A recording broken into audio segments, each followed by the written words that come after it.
We have to take you back to the Eastern Cape now, in East London to be precise, where the National Prosecuting Authority is today paying a visit to the eNCA Tavern, the scene of the deadly incident which cost 21 youths their lives. Let's get an update now on the investigation by senior reporter Aviwe Mtila, who joins us now from outside the tavern. Aviwe, about an hour ago you told us that the NPA has arrived at the tavern. Exactly what are they doing? I know that they can't enforce arrests, but what are they doing there? So, Maseko, they just left now, hardly a minute ago. We saw them come out of eNCA Tavern together with the chief investigator of the Tavern Police Service, as well as the owner of eNCA, Vuyokazi Ndevu. They just left momentarily ago, but we were reliably informed that they just wanted to see the scene, the crime scene themselves. You remember that it's no longer an active crime scene, but it is nonetheless a crime scene where 21 children, teenagers, essentially lost their lives here. They've been wanting to come here for over a week, we were told. Last week they wanted to come here, but there was no key. But now that key was provided by the owner of Vuyokazi Ndevu, still in the car. The white bakkie that's here that my colleague Ngamandla is going to try and show you. She's seated at the back there, not wanting the glaze and the glare of the media attention towards her. She said that she's been getting a lot of backlash coming from the community.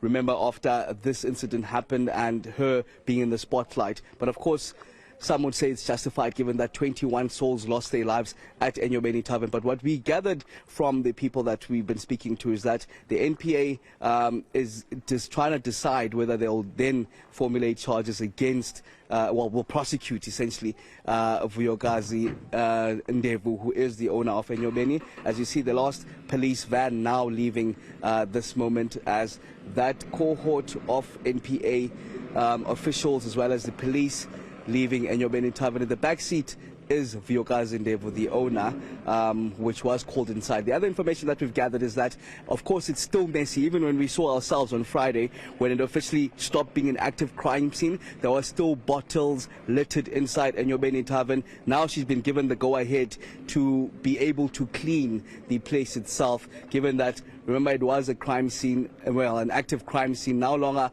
Now that it's no longer an active crime scene, she's been given a go-ahead to even clean those empty bottles following those tragic incidents of the deaths of the 21 in the early hours of Sunday morning last week.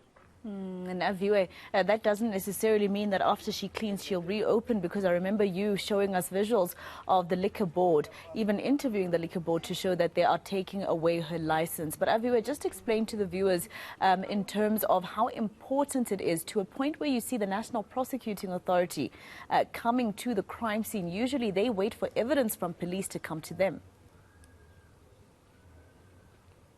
Very important, Maseko, as they themselves are taking charge in terms of what's been presented. You remember, just last week, it was that liquor board that gave the compliance notice. Then the following day, going to the police station in Fleet Street, laying official charges against Vuyokazi Ndevu for selling alcohol to teenagers. We know the youngest 13 that passed away, part of those 21. So the liquor board themselves have already laid those charges.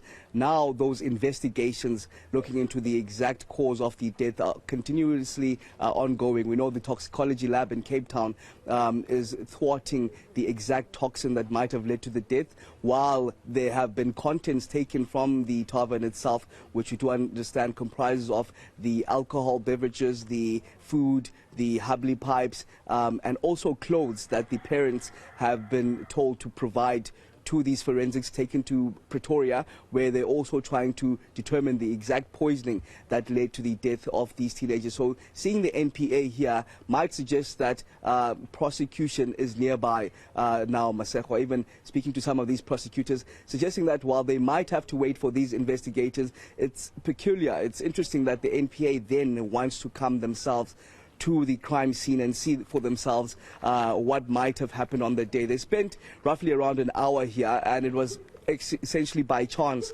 that we ourselves got to see them as they come here. It was a frantic Vuyokazi Ndevu that wanted the media to go away, saying that we're causing havoc in her life, and every time she appears on TV, the community reacts. Hence now she's been even whisked away by the police, as we just saw momentarily. So interesting development, seeing the NPA on the scene might suggest that prosecution is near. I was actually going to ask you that, Aviwe, in terms of, the possibility of charges such as culpable homicide being brought to Vuyokazi. But of course, she's not the only owner. There's also her husband or her partner. Have you seen him around? Do you know what's going to happen to him? Well, the last time we saw him around, he was also summoned by the police here. I remember it was that day where even the men and women of the clergy were here conducting a memorial service on the day. He was summoned by the police. It was still an active crime scene, if I remember correctly. He was taken inside as they trying to, continue their investigations. We saw the husband ourselves. We do know while he might be part of the ownership, the person that's written down on the documentation, registered as the owner of eNyobeni Tavern, according to the liquor board who gave the compliance notice, is the wife. That is Vuyokazi Ndevu. So maybe some of the blame might not be proportioned towards the husband, even though we know from what the neighbors have told us and some of what even the youth leaders have told us, that the person that is here the majority of the time and running things hands on is the husband, Sikangela Ndevu. We do understand. So we last saw him when that memorial service was happening. And of course, there are those suggestions now, we're seeing even from the NPA being on the ground. But we heard in that ceremonial funeral yesterday that the investigations were still ongoing. The toxicology lab is still trying to sort out the exact toxin, while also the forensics, we do understand, in Pretoria are doing their bid to get the exact toxin. But what's going on now is that these children are now being privately laid to rest by their families. Those proceedings and processes happening up until the Sunday, I beg your pardon, that's coming. But the saddest part of all of this is that while they laying their children to rest, they may not know by that even Sunday that what led to the cause of the 21 teenagers. And toxicology results, I've heard from other people or other experts in that field saying that it can take at least 10 months. So the mark would be 10 months and it could be more. So it's going to be quite a long journey for those families. But Aviwe, just to clarify and make sure that the viewers understand, you showed us visuals of Vuyokazi Ndevu being whisked away by police and the NPA. This doesn't necessarily mean that she's been arrested, right? No, not at all. She was in fact called by the NPA and the police here to come and provide a key. They wanted to come here even last week, but they couldn't enter, they couldn't access eNyobeni Tavern. Hence, remember, it last was an active crime scene up until Friday. Since then, it was no longer an active crime scene. So they regained back the access and the full control of eNyobeni Tavern. So seeing that the NPA couldn't access the tavern itself, they had to call Vuyokazi Ndevu to come and assist. Hence, she came just about an hour ago to provide that key and access to eNyobeni so that the NPA could proceed inside together with the chief investigating officer and some of the investigators looking at this matter. So now she's being whisked away to go back to her home. She's not being arrested, but seeing the NPA that is here, maybe prosecution may just be near.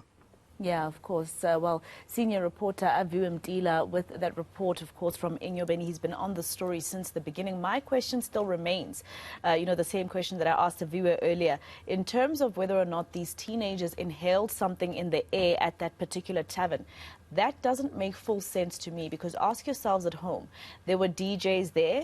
There were people who were giving them the alcohol. There are many adults, people who are cleaning behind the bar, cooking, because at some point there was a kid who told Aviwe that they were being given free food as well. Why didn't the adults who were there also collapse and die? Why is it only these 21 teenagers between the ages of 13 and 17?